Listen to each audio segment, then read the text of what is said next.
Did you know that over 85% of Americans would rather die than think? Studies show that over 85% of Americans would rather die than think when they have problem or situation that they are going through, that they are faced with, instead of taking a pen and paper and sit down and write exactly what the problem is, and now come up with ideas, as many ideas as to how this problem can be solved. So this is how this is how to think. What is it that is bothering me? What is the problem or the challenge that I have right now? What is the situation? What is angering me? What is upsetting me? What is the deadline that I have to meet, to pay, to do? What is the report I need to submit at a certain time? So thinking is you write down the issue, the problem, the challenge, the obstacle, the whatever you're working on is the subtitle. Take a clean sheet of paper, write it down, and now come up with different, just let your mind, cut it loose, let your mind just soar on. Don't criticize whatever idea. If it might seem dumb or not very useful or just plain ordinary, just put that idea down, write it down, let the ideas just fall. And following this process, the answer is in this ideas that you just put down. All those things that you just pour down, the solution to the problem, to what you need to get to resolve the problem is in that all the answers you came up with, all the suggestions you came up with. Anyways, what is manifestation? Manifestation is getting whatever thing you desire, is getting the result that I want. Manifestation is arriving to your end goal or your desire. The word manifestation has been pretty much exported to the high heavens. Whenever we hear the word manifestation, people just think about some woo-woo lands, mystical powers. When we talk about meditation, people think about mysticism. When we talk about hypnosis, people think about something diabolic. I don't know, people just have this conception. Or is it just me that when we talk about manifestation, affirmation, meditation, that you are practicing some type of religion? I mean, there's really no religion to it. It's life, it's what we do, whether you know it or not. Every day you are manifesting something. Every day you are affirming something. Affirmations are words that we speak. Any word you speak or think, that is an affirmation. So some people think when you talk about meditation, everybody does meditate. The question is, how aware are you that you are meditating? And how aware are you in your thoughts? How aware of the thoughts you are thinking? Are you serving the thoughts or the thoughts are serving you? Are you the master of your thought or your thoughts have mastered you? Very simple. Basically, without teaching anything, I'm not here to teach anybody nothing. Everything I'm talking about, we already know. You know it. You know it. You talk about how did you start your day today? When you woke up, you had thought. What was this thought about? The thoughts you had were the predominant thoughts that was going on in your head before you went to sleep. If you were having a fight with your spouse, those were the last thoughts in your head. If you were a student, you were working on a project. When you wake up, those were the thoughts that you woke up with. If you were thinking about a business opportunity that you're working on, and you were talking about the process, when you woke up, you fed your subconscious mind all those things that I just explained, all those ideas, all those thoughts. Your subconscious mind goes to run while you're sleeping, whether you know it or not, whether you like it or not, it is happening. Your subconscious mind goes to work, creates everything, because our subconscious mind does not think the way we think. The universe does not arrange things in the same order that our logical brains operate.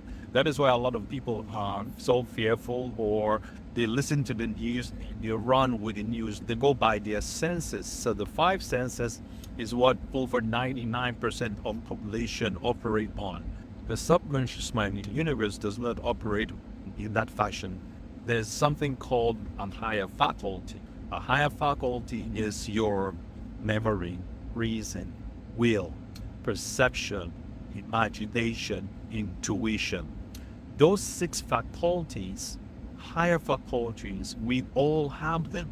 The question is, how aware are you of these higher faculties? How well have I mastered my intuition? If you master it, it can be mastered, but I'm saying mastering it is a beautiful thing. They say you can't change anything in your life if you don't learn, unlearn, and relearn. A lot of people want to put something where something already is.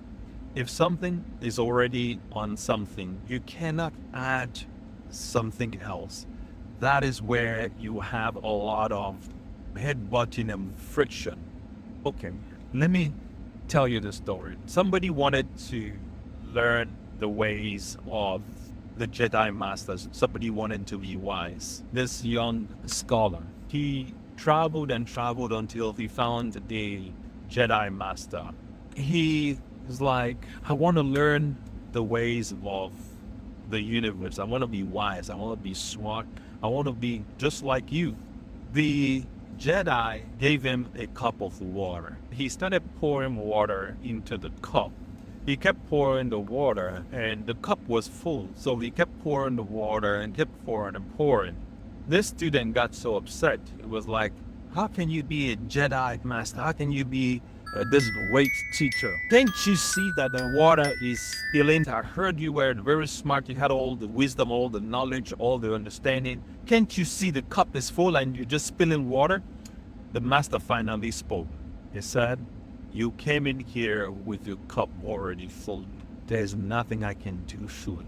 You are already full. You will not find that answer in your own thing. So the best way to learn is to learn, unlearn, and relearn. Learn, unlearn, and relearn. Every day, if we can just be open to learn, unlearn, and relearn, I don't need to tell you anything new that you don't know, that you will not be able to figure out yourself. I was sharing this story with somebody earlier.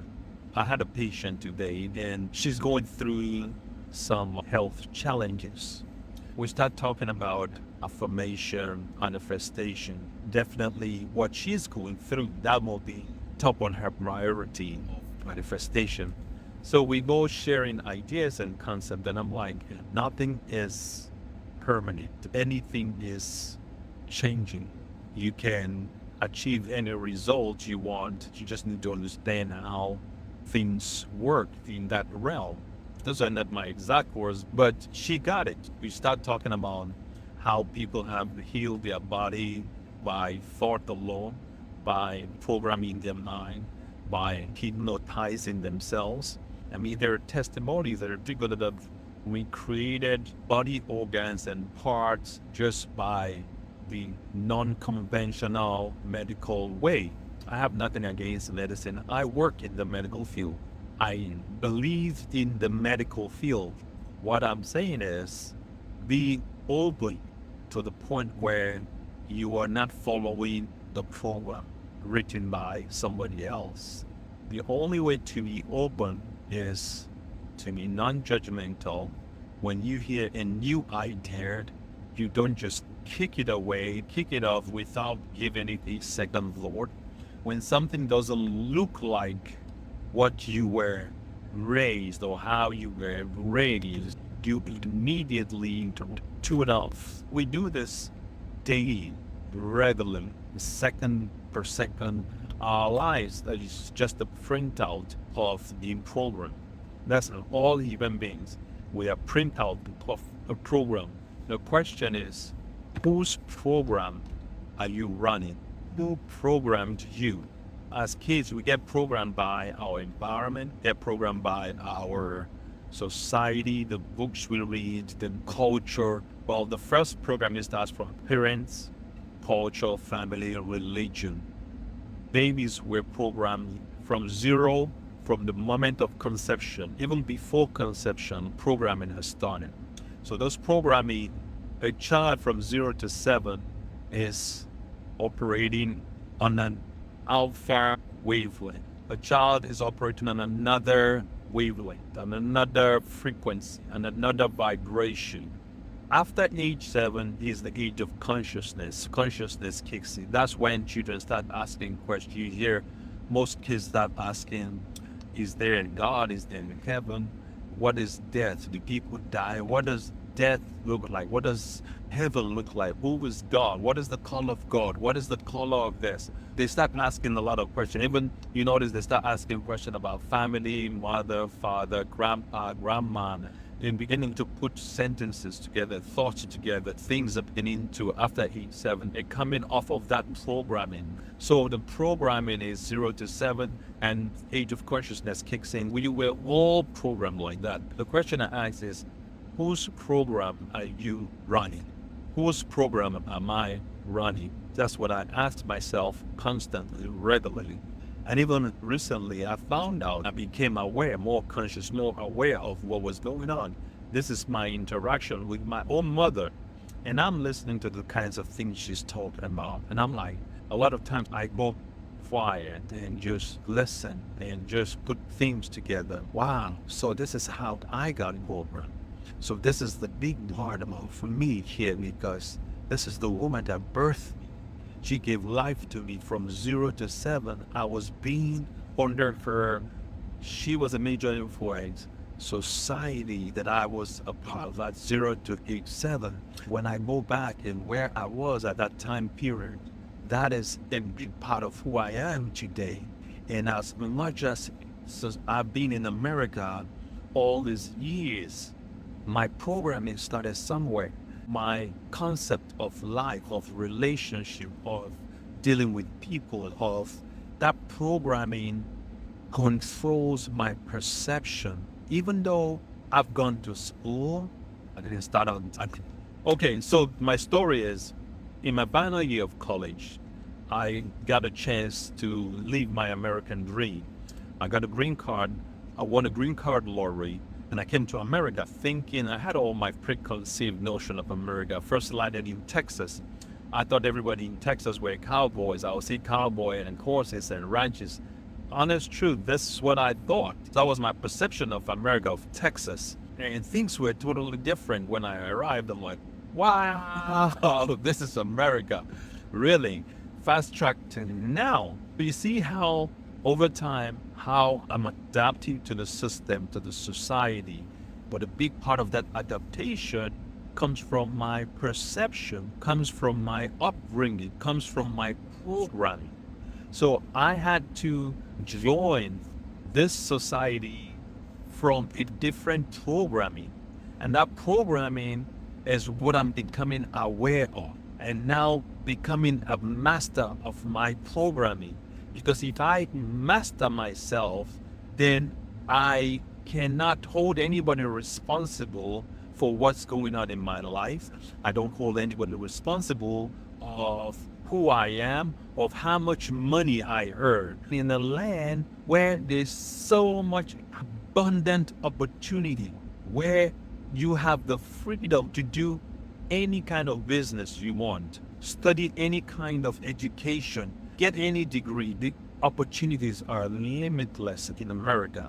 So my story is, I came from 0 to where I am now. I came from the slums, the ghettos of Ajegunle in Nigeria, and now I'm living in America, in Newport Beach, in Irvine. This is my neighborhood. This is my area. This is where I go to meditate, where I go to get into vibration. So, do affirmations work? Somebody may ask. And like I've said a couple of times on this podcast, the questions you should ask is, what if affirmations work? when you do that shift, what if they work? What do you have to lose?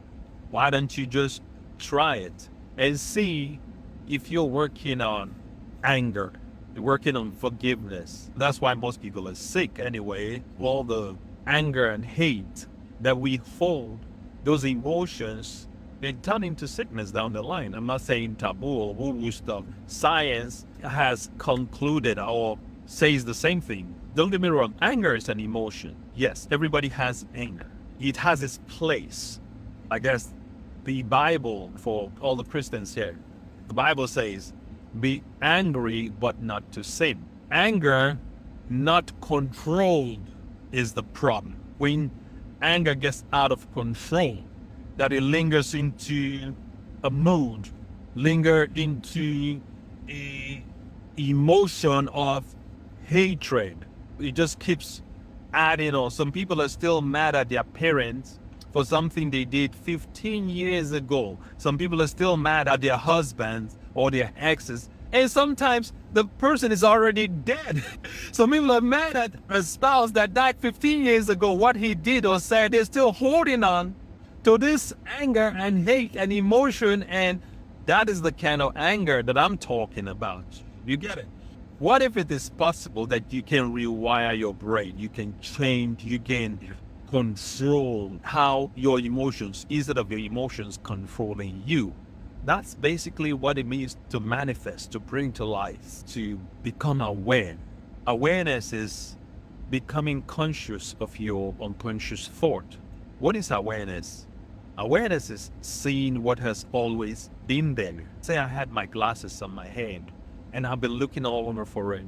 And all of a sudden, I roll my hand and I feel the glasses. I'm like, wow, I thought these glasses were lost. I've been stressed looking for those glasses, but they've been there. They've been there. So there's nothing I'm telling you that is not there. It's right here in this universe.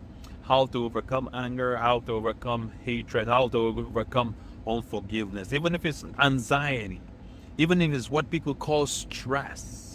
Stress has been tied to every kind of sickness in the world today. Everybody talks about stress. The rich man talks about stress. The poor man talks about stress. The CEO talks about stress. The messenger boy talks about stress. The cleaner, the security talks about stress. So is stress out there in the world or is stress in people?